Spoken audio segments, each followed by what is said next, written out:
What's up, YouTube family? It's your boy S.Craft Blends back again with another barber video, and let me tell you, it is hot in Florida.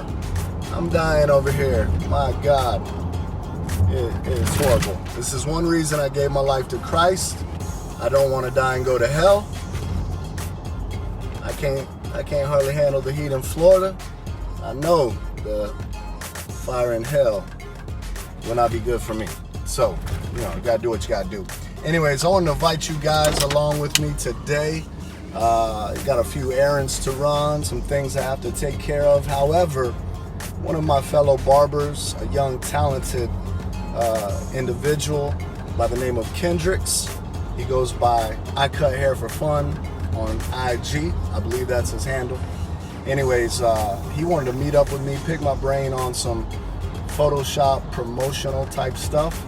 He's actually taking a course by Barber Josh OP, and I guess part of his homework is coming up with promotional material.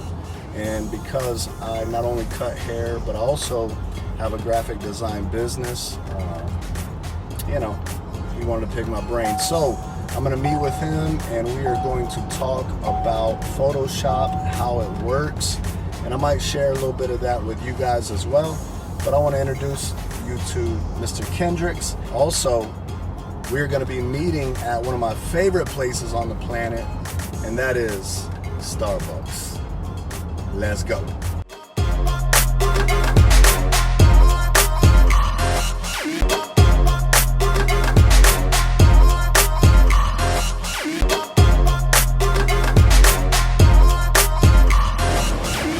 Hop in, homie. Hop in. YouTube. What's up, dog? My boy just dropped in, gonna give me a class on how to cut and edit some videos. We about to go into Starbucks. I gotta get me that lots of venti, that white chocolate. You know what I'm talking about? Pause.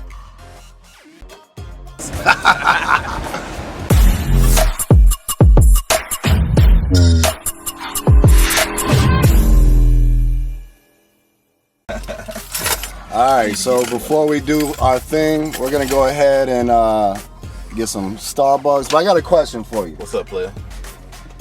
I didn't know black people drink coffee. Yes, sir.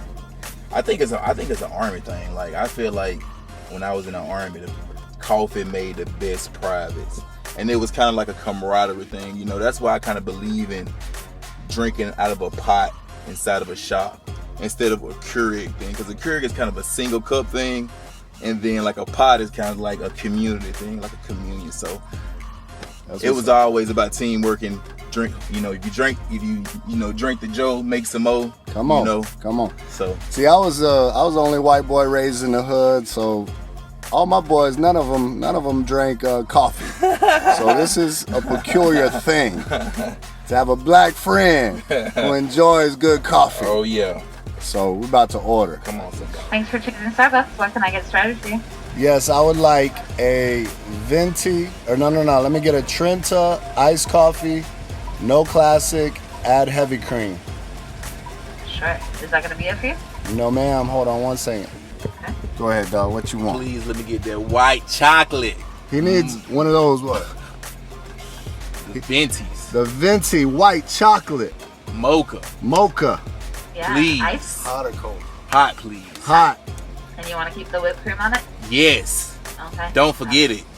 Whipped you cream. know, I like to put cinnamon dulce in mine.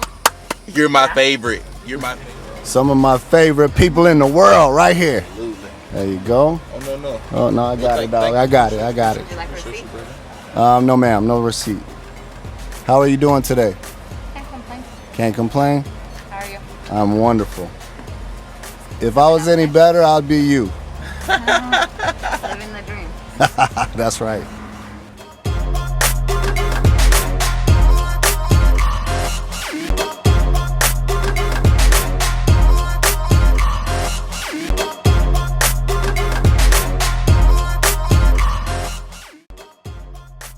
Thank you. That's for you, homie. Thank you. Have a good one. So let me ask you a question. Yes, sir. You used to put soy in your coffee. Soy milk. Right. I told you I didn't So think look, that was a good idea. Right. Tell them why. So look, you told me it wasn't a good idea because it might give you some type of erectile dysfunction, right? That's a fact, bro. So here's the thing. I went and did my research that night. I didn't find nothing. But let me tell you something. I didn't find a thing. But let me tell you something. I wasn't finna find out.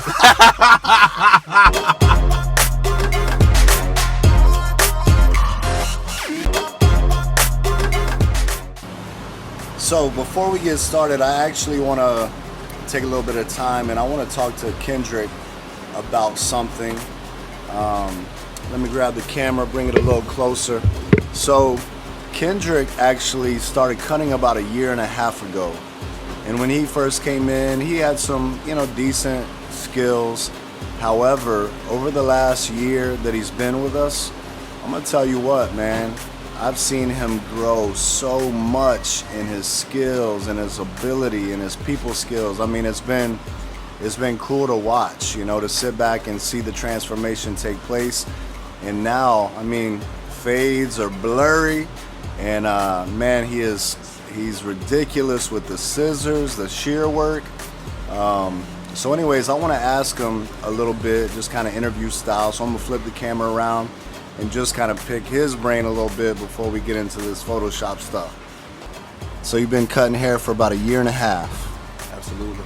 All right, let me ask you some quick tips because I get questions all the time from different barbers, especially who are younger or just starting out, and they want to know how they can get better. Obviously, I've been cutting hair for 27, 28 years now, so it's hard to really speak to that because I sometimes forget, like how I grew. But I've watched you in the last year just like flourish and take off and grow. You've grown on Instagram, you've grown in your skills and abilities, you've grown with people, and man, you're killing the shear work. I know if you look at my clientele base, the majority of my clientele is black. Yeah. I get some Spanish, a couple of white people, but that's what I grew up cutting anyways, you know what I mean? And I look over in your chair, and man, you're doing white dudes, and you're doing the shear work, and you're doing all kind of, Josh O.P. type stuff, and you're just killing it, bro. I admire that. So anyways, why don't you just kind of share a few things, at least 3, that you would tell these younger guys or people just starting out on how to grow as fast as possible. So I think to grow as fast as possible, as fast as you want, is first you have to identify what it is that you want from yourself, or what type of person that you want to be, right?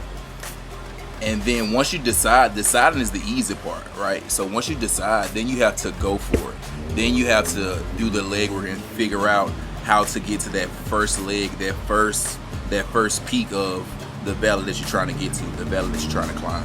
So, I mean, the easiest way to get to that first point is to surround yourself, or whatever it is you're trying to do. It's kind of easier nowadays. We got social media, so if you don't have that physical presence to surround yourself around, you can then use social media to just cram hours and hours and hours and hours of information into your head until you kind of become just kind of become the first step of whatever it is you want to be.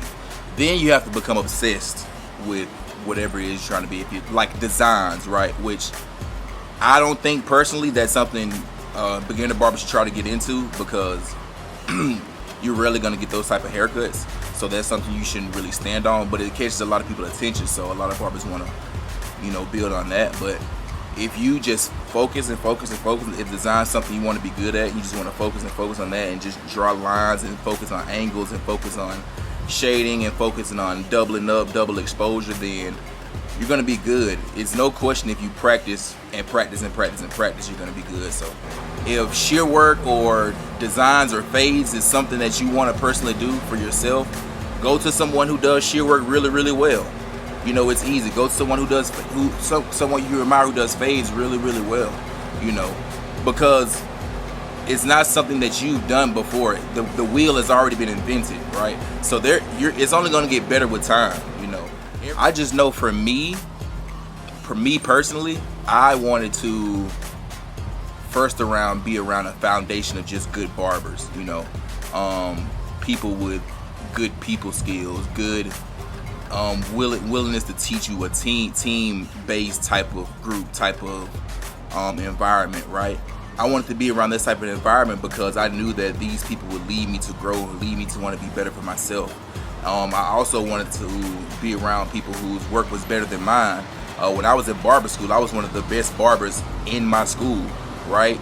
And that's a good and a bad thing. Sometimes when you're in situations like that, you have to notice that if you're the best person in the room, you need to notice that, and then you need to move to a different room, right? You're in the wrong room at that point. So me knowing that, I was seeking a higher plateau to go to essentially just keep on climbing in my journey to just success in life. I knew the things that I wanted. I wanted to have those blurry fades. I wanted to have the shield work. I wanted to have the clientele. I wanted to have the YouTube videos. I wanted to have the dope photos. Hence is why I feel like Headlines Land Lakes was the only place that I could go to. As far if it was for Headline Land Lakes, I probably wouldn't be cutting hair in the barbershop. Period. I would probably be cutting hair outside of my house, in my house, or in the studio. Not everybody can get on the Headlines team. I mean, and the reality is, not everyone's a fit, but also we just don't have enough shops and chairs to go around. I know that you want to be a part of our team, which is myself, Matt Gifted Hands, Chris Basio, Nate, Lex, Lido, Manny, and yourself, obviously.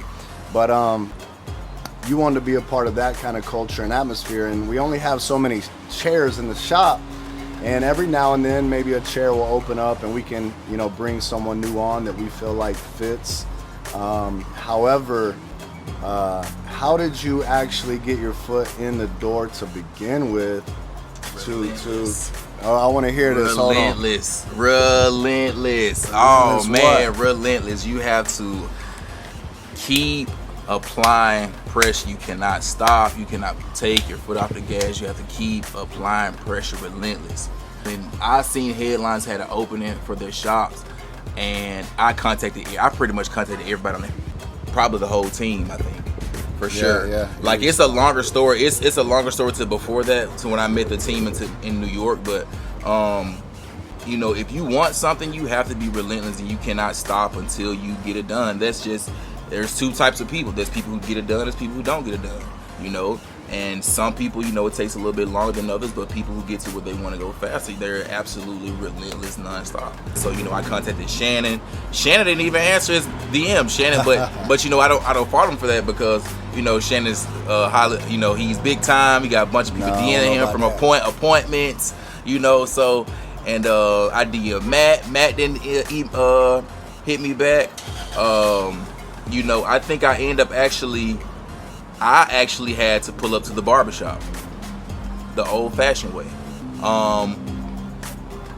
Sometimes things don't happen fast. I'm impatient. Sometimes it can be the good thing and a bad thing. And I wanted the job very, very badly. So when I didn't get answers from,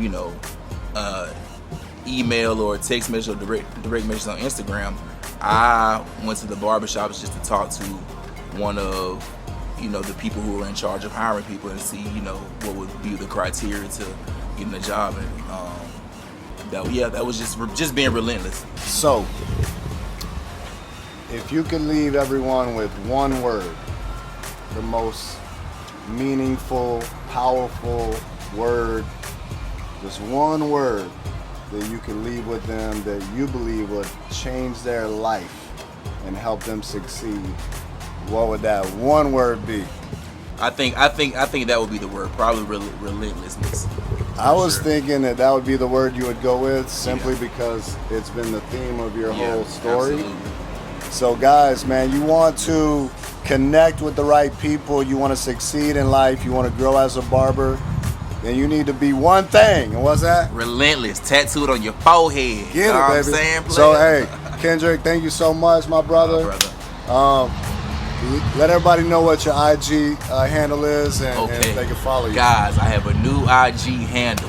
Okay, here it is. It is I Cut Hair for Fun. Man, Shannon, you inspired me so much with your YouTube video, man, about just wanting to do your own thing, brother. And I realized, I'm like, man, you know what? It's time for a change, man. It's time, and that me being in that mindset wanted me to make a new Instagram name. So I Cut Hair for Fun. ICUTHAIR for fun. F-U-N, baby. All right, so we had to come and get some more coffee. Woo! You know, that's how we do. That was like so. Did you learn anything today? Bro. I know you got to teach something today to everybody, but did you learn something today? A new trait. That's the thing about taking these classes. Even though this is a quick class with my dog, man, that's the thing about taking these classes. Essentially, when you take a new shaving class or photograph class or Photoshop class, like, man, you adding another. Yes, sir. So now another notch in front of your belt, man. Edit video, Photoshop, haircut, we do it all. Pull up the thing. Let me show you what my dog got for me. So this is just something I threw together real quick, 15 seconds. I had my laptop and working on something, and he had his, and we were side by side, just walking through some different techniques. Let's get canceled out there. And oh, there we go. We're looking fresh. Looking fresh. Look at my dog. Boom. Boy, that looks like one of S.Craft's little designs there, huh? Man, boy. That thing's looking nice. Good job, Kendricks. Look at that, man. Learned something new today. Oh, man. Good, sir? Yes, sir. I approve this message, man. He really the GOAT in all different aspects, brother. You crazy. All different aspects. Not a one-trick pony. Now, guess what? What's that? Get out my car.